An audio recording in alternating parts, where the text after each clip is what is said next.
It's me again, Miss Geraldine Villarasa. Welcome po ulit sa aking YouTube channel, Quezon Province Realty TV.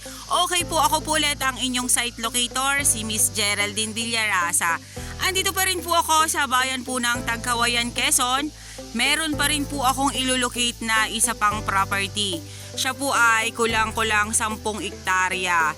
Then mula po doon sa National Highway hanggang dito po sa aking kinatatayoang to, meron po siyang layo na 2.5 kilometro.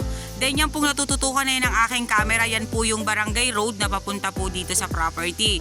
Then yung pong property ay meron pa rin po siyang right of way na nasa 10 meters ang layo niya dito sa barangay road na to.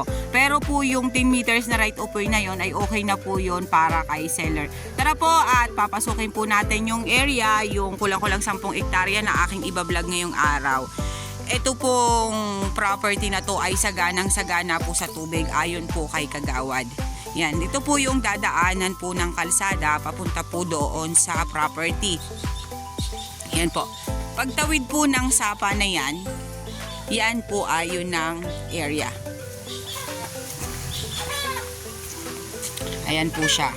Tatawid po tayo dyan sa sapa na yan. Yung sapa pong yan ay running water. Ibig sabihin po, ito na po yung boundaries ng property. Ayan po siya. Oh.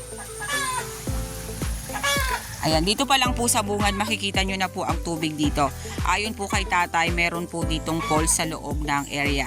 Okay po, dito pa lang po sa bungad, ayan, may makikita na po tayong gibilida dito na nakatayo. Then, ayon, may malaking puno po siya ng antipolo or batino. Sorry po, not antipolo, siya po ay batino. Then, ito pa rin po, meron pa rin pong sapa dito sa loob ng property. Bukod po doon sa boundaries na dinaanan ko kanina na sapa, ito po ay sa loob naman po ng area.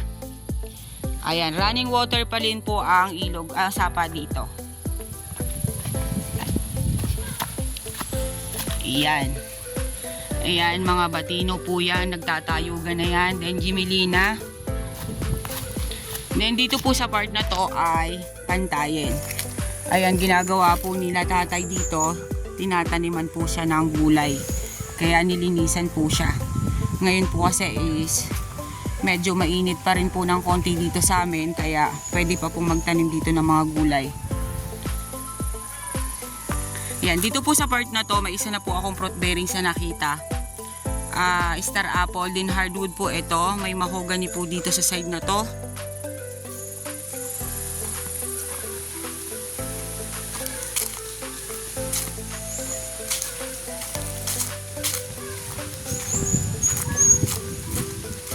Yang pong part na yan, siya po ay pa-slope.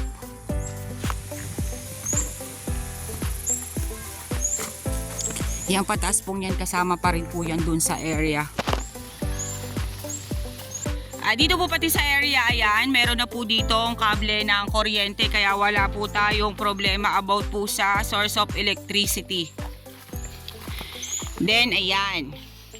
May hose po ng tubig. Ibig sabihin po niyan, meron po yung pinagkukuhanan ng bukal. Yan po ay pumupunta yan po sa mga kabahayan doon. Diyan po nang gagaling ang tubig nila na kinukonsume araw-araw.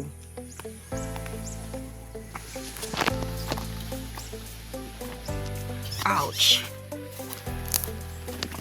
Okay po, yan pong naiikutan na yan ng aking camera. Kasama pa rin po yan sa 9 hectare mahigit. Ito pong side na to, ayan, medyo po siya pa-slope. Then, ayun, may nakita pa rin po ako dong hardwood. Isa pong puno ng nara na medyo po malaki na.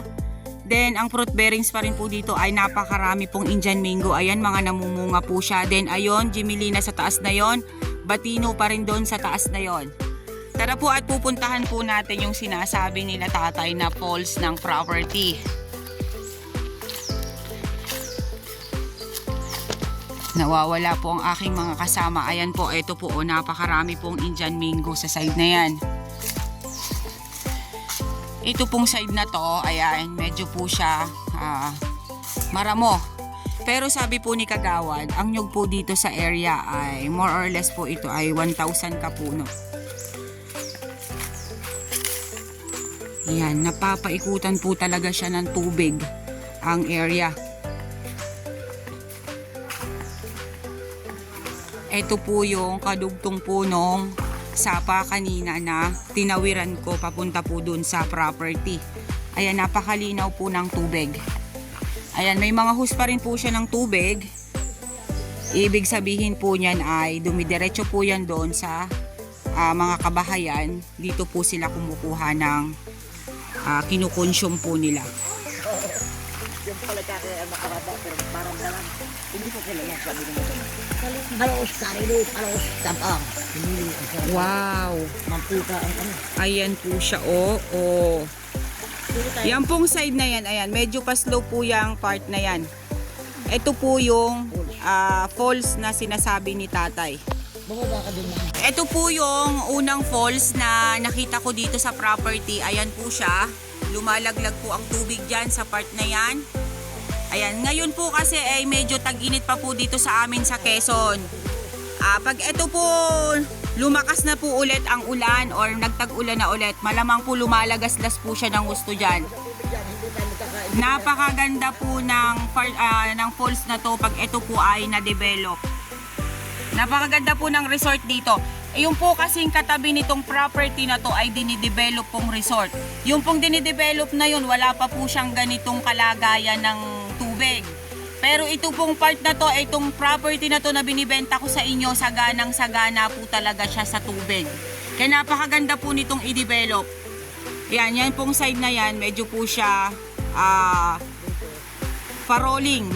Yung side na yan naman po talaga ay normal na po sa may mga ganitong falls. Talagang ang mga panabi po niyan is pabundok.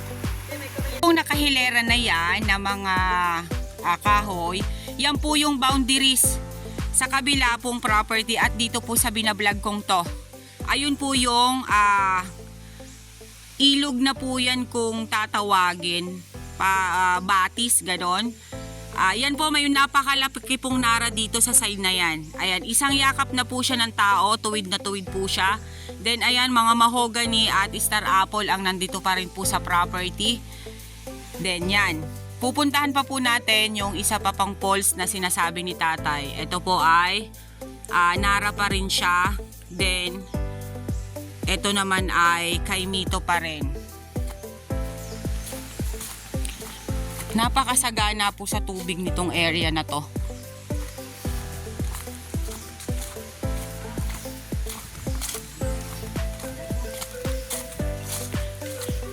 Ayan. Dito po ay may langka naman. Isa pa rin po sa fruit bearings.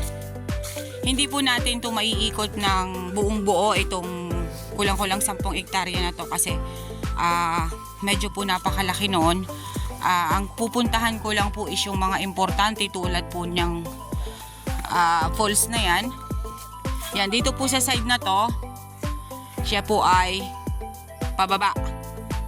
Rolling po itong side na to. Ayan, ano pa rin po siya doon? Ayun, sapa pa rin po siya na running water. Kadugtong pa rin po yan nung falls na nandoon sa bungad na blinag ko. Ito naman po yung pangalawang falls dito po sa property. Kumbaga po ay magkakadugtong lang po sila dun sa una na blinag ko kanina. Then ito po ay kadugtong niya. Meron pa rin po ditong falls sa part na to. Ayan, ito po ang libtong na tinatawag dito sa amin sa Quezon. Ibig sabihin po, yan po yung pinakang malalim na parte ng paliguan. Ayan, napakaganda po ng area na to. Saganang-sagana po talaga sa tubig. Ayan po ang hose. Yan. Papunta po yun doon sa mga bahay. Sabi po ni Kagawad, kahit po nagtatag-araw, hindi po ito nauubusan ng tubig. Kita naman po talaga kasi ngayon po ay mainit pa rin po sa amin dito. Hindi pa rin po masyadong nagiinulan. Minsan sa isang linggo, maswerte na pagka may isang beses na umulan. Pero tingnan nyo naman po ang tubig niya, hindi po siya nauubusan. Okay po, tara po sa ibang part ng property. Okay guys, andito naman po ako sa kabilang parte ng property. Ito naman po yung mga nyugan. Kanina po yung binidyo ko po is more on yung ilog or yung sapa na meron dito sa property. Kaya po nasabi ko po sa inyo na napakayaman po sa tubig ng kulang-kulang 10 hektarya na to. Dito po sa part na to, ayan, mga Indian mango po ang nandito. Then kanina po dun sa may dinaanan ko, meron pong isang malaking nara sa part na yon. Then ito, sampalok. Iyan. Then ito pong property ay meron pong pegiri. Then may fish pond po, sabi ni tatay. Ito pong pegiri na to, hindi po siya, wala po siyang laman. Kumbaga po renovate nyo na lang po para po dun sa kung kayo ay maglalagay ng baboy dyan sa mga kulungan na yan. Ilang pitak to, tay? 5 dito? 3 po dito sa side na to. Yan. Okay, bali siyam na pitak po ng lalagyanan ng baboy. Opo. Dito po sa side na to, sabi ni tatay, ay mga patiner ang ilalagay. Okay, pupuntahan po natin para masili po natin yung loob. Napakaganda po nitong pwesto nitong property na to. Maganda po ditong maglagay talaga ng pegiri kasi napaka mayaman po ng tubig niya. Ayan, makikita po ninyo ang kulungan. Dito po ay mga patiner ang pwedeng ilagay. Bali po ito ay 3 pitak. Ayan, konkreto po siya. Then ang bubong po niya ay yero. Yung pong mga kahoy niya ay mga good lumber ang nakalagay. Okay po. Tapos po, ito po ay lokban. Then, ito naman po ay langka. Yan. Ito pong side na to, ayan. Ito pong side na yan ay medyo po siya pa rolling yung pong property dito sa side na to. Ayan, may mga batino pa rin po at Indian mango. Dito naman po sa part na to, na isa pa rin pong kulungan, dito naman po inilalagay ang mga inahin. Ayan, makikita naman po ninyo, may mga kulungan na po siya. Bali po, 4 na pitak na para sa inahin. Then, dito po sa kabila naman na tong side, bali 2, ay mga palakihin naman po siya. Re-renovate lang po itong babuyan na to, okay na po ulit siya. Pwede na po ulit ninyo siyang paglagyan. Then, dito po sa may pegiri na to, nandyan mismo po ang sapa. Then ito po naman yung bamboo na ginagawang lamesa or bangko. Ito pong bamboo na to. May mga tinik po siya. Then ayan, ito pa rin pong side na to. Ayan, mga Jimilina pa rin po ang nandito sa part na to. Then, medyo pa rin po siya dyan nag-slope sa side na yan. Ayan po siya. Ito naman po yung kadugtong ng falls kanina na aking blinag dun sa una at dun sa dulo.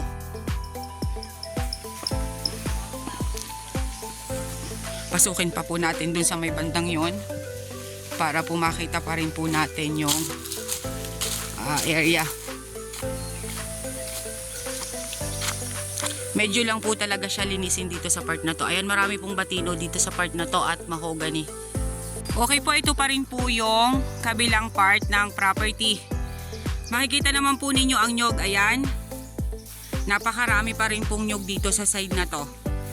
Then, Jimilina at batino pa rin po ang nandito sa area.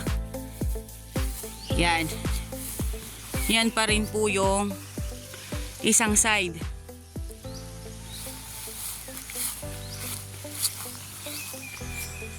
Okay guys, sabihin nyo na po ang property namin. Dito po ito sa Tagkawayan, Quezon. Kulang-kulang po siyang 10 hektarya. May right of way po siya na nasa 20 meters. Then may 2 po siyang falls. May source of electricity. Napakayaman po ng property na to sa tubig. Ang nyug po niya is more or less po ay 1,000 kapuno. Then meron po siyang pitak ng babuyan or ng pegiri. Napakarami niya pong fruit bearings at mga hardwood dito sa area.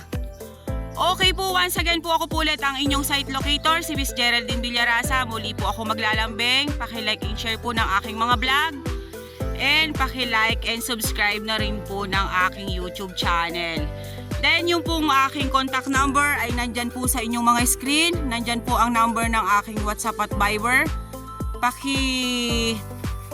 Tawagan na lang po ako or i-text sa aking Viber at WhatsApp. Ako po mismo ang inyong makakausap sa lahat ng transaksyon. Once again po, thank you po for watching!